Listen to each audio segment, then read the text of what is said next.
Hi Gordon. This morning we're going to show you how to put a block heater in a 300D turbo Mercedes, the famous 5-cylinder engine. The same one goes in a 4-cylinder 240 and so these diesels use a common block heater. Actually there are a couple of varieties. When we've actually got one in the car that we're using, but the cord to it is gone, and I've got another one that's very similar to the one that's in it. It looks like that. That's the smaller variety. It's 400 watts. We want to put a 500 watt block heater in this one. Either one will work fine, but we got a brand new one. And the 500 watt block heater is this variety right here. We bought it online. We can zoom in perhaps on that model number. But you can see it's got an O-ring seal on it. We're going to put some thread sealer on there too, just to be safe. But we're going to have to take the old block heater, which is like that, the 400 watt, out because we're missing the cord to it. This cord is a slightly different variety. You can see that it's going to plug in like that, and then it's got a seal that goes across it so that it seals that electrical connection. We kind of like that. This is a 500 watt. We got to have a big socket, and so we didn't have one actually. So we went to Sears and got in a 3/4 inch, or 3/4 inch drive, a 1 13/16 socket that'll fit over that big nut, and that's what we'll have to take the old one out of there as well. The old one has an insert. This screws into an insert. So the insert is this size, so when we take this out, this will go directly in there. This screws into an insert. So we got to have a big socket. That's not going to be in there that tight, so what we got is an adapter, a 3/4 to 1/2 inch adapter. The whole combination is about $30, so that's about what it would cost you for the tool if you don't have it. In this, I want to say you can buy them online for about $50. Somewhere in that price range is about the right price that you should pay for the block heater. These things are great. I had my red car up in the mountains in New Mexico over Thanksgiving, and the first night I thought I wouldn't bother. It was outside, and it got down to about 22 degrees that night, and I have a block heater on the car. I just didn't use it. I thought I'll still start at 20-some degrees. Well, it was a real trial to get that car started. I finally did, but I almost ran the battery down. So the next night, naturally, I plugged the block heater in, and it kept it at about 40 degrees. It was just up on 40 degrees C. It was just at the edge of where the gauge would register, and it just fired right off, you know, at that kind of a temperature. So it has a 400 watt block heater in it, and it works great. It didn't hesitate a bit. It started just as if it was just, you know, the engine was really warm, and of course the heater was real warm immediately. So first thing we're going to do is we're going to hook this up to a 1/2 inch drive ratchet, take that insert and the 400 watt heater out, and then we're going to put this one in. So we'll show you where it is. It's right above the starter on the passenger side of the block. So it's between the exhaust manifold and the starter. We happen to have this car up on a hoist, and so it's easy for us to film it. Most people don't have a hoist, obviously, but you can do this job just by jacking the car up and getting underneath it on a creeper. So that's going to be our process. I have just a standard 1/2 inch drive ratchet, but I'm probably going to need a little cheater bar, so I got a cheater just to get a little extra leverage. So let's see how this works out. Let's go look at the car. One additional thing about this socket I should mention, and Gordon and I discovered this. We had an old sending unit that we pulled off a car, and we always have to usually use these with vice grips, but it does happen to be the same size, so that fits on the sending unit. So it's not totally lost if you ever have to pull the sending unit out of the tank on these Mercedes, the 300Ds. That'll fit right on it, so at least you've got another use for it. Now before we pull that plug out of the block where the block heater goes, we're going to have to drain the radiator water. So we're going to just pull the bottom hose on the radiator. This is so much simpler. We got to drain the block anyway. And this is always a messy thing to do.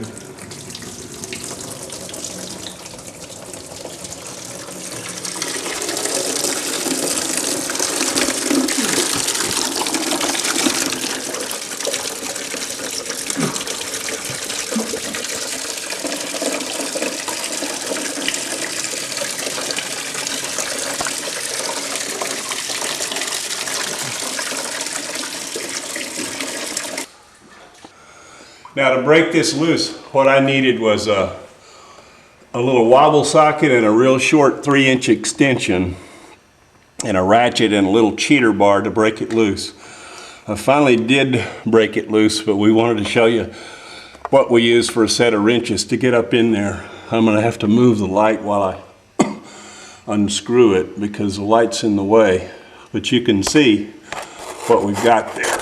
And it will just turn a few degrees at a time without pulling, you know, the exhaust system or the starter. That's what we didn't want to have to do, and we're able to do it without that. So you can too if you have a lot of patience. Can you pull that off and just show what it looks like without Sure. the socket on there? Yeah, let me. So if we pull the socket off, you can see it starting to back out a little bit. Well, now I've got a socket on it pretty good. Second. There. So you can see where it is. And of course we drained the water out of it already, so it might have a little bit left in the block as we back it out, but it won't have much. So we'll proceed with this and then come back when we thread the new one in there.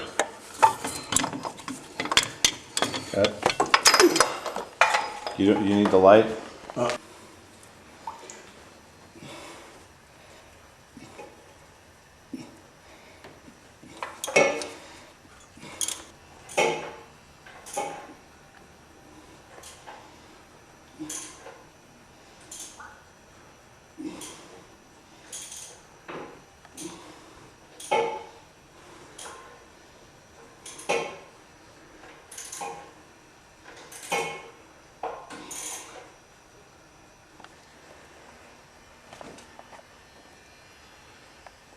I think I will.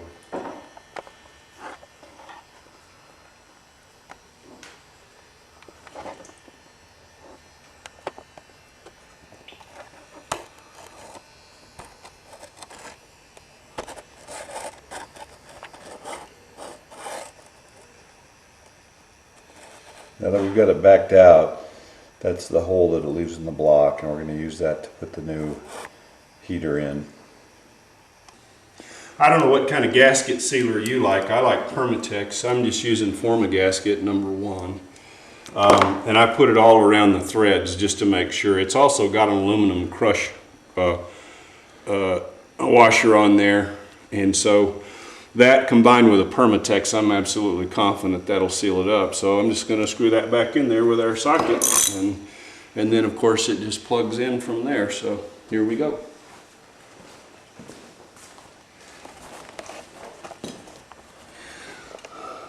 Make sure I don't get it cross-threaded. I'm going to hand thread it into the block and then I'll come back later. And by the way, the plug on the block is right there. We'll show you in a minute if you wanted to drain the block all the way, because we did get some that squirted out on us. Of course it wasn't hot, the engine was cool, but the block plug is right below the heater element here, so I can show you where that is. It's in an awkward position, I'll give them that.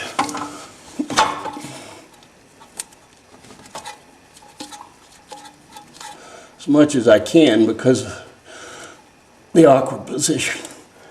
Screwing it in with my fingers, but that's about it, so I'm going to have to use my wrench now. So we'll screw that in there and then put the plug on there and be done. By the way, here's the block heater. I don't know, Gordon, can you see this? I'm sorry, the block plug is right there. You might have to get around here on the other side to see it, and I'll point to it. Okay. See, the plug to the block is right there. So if you wanted to absolutely drain all of it out without getting, you know, a pint or so of that antifreeze on you, you could drain that out right there. So it wouldn't come gushing out at you that last little bit in the block. I didn't even bother.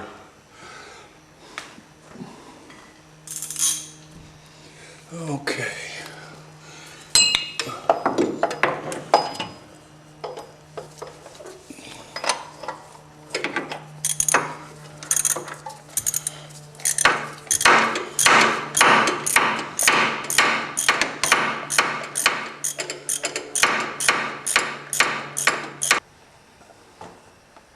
There it is back on there now. And now we're just gonna put the cord on there.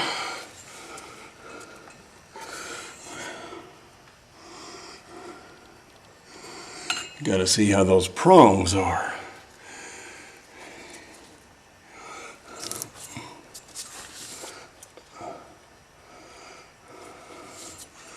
Okay.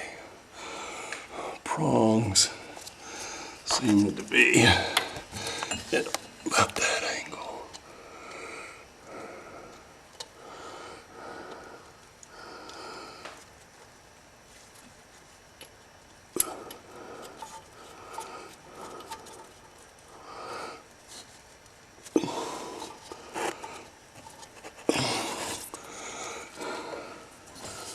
That is a tight spot, folks.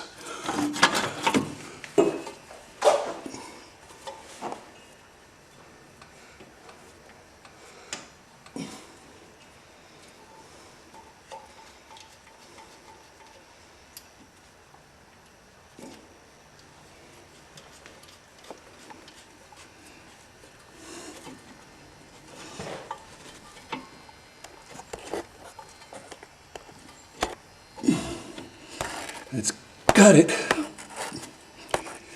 Okay. And we'll thread this up through there. Pull it up from the top. Of course, the last thing we have to do is put antifreeze in there, so we'll do that. We like to thread this cord where it stays out of the way exhaust manifold and turbo, so I'm looking for a spot over here, you know, between the battery and the air cleaner. There's a little hole where the heater hose, or maybe it's an air conditioning hose. No, actually it's the wire to the starter comes up through there. Gordon, maybe you want to show with a film where it is. This is what I'm going to try for, is that hole right down there where the battery wire, where the starter wire goes down through there. I'm going to try to thread it up through that because I know that'll keep it away from that turbo and that hard exhaust manifold. Might have to use a coat hanger and stick down there and tie it to it. I don't know if I can get my hand in that tight space. But anyway, that's what I'm going to do. So finally what we did is just run the electrical cord up here. We just bunch it up right here because what we want to do is hang it out, open the hood and plug it in so you don't forget to unplug it. I've seen some people where they bring them out under the bumper. But then if you forgot to unplug it, if you made that mistake, then you'd drive off with it. So we figured, well, if we raise the hood. So anyway, we just brought it right up under here, and we tie wrapped it along behind the reservoir for the coolant. And we just bunch it up right here. It's not going to go anywhere. And then, of course, when you're ready at night or whenever the weather is cold, you just pull it out here, plug it into a standard 110 volt outlet, and it'll keep your block nice and warm. So it'll start right up. And of course, the heater works more rapidly too. So we're done.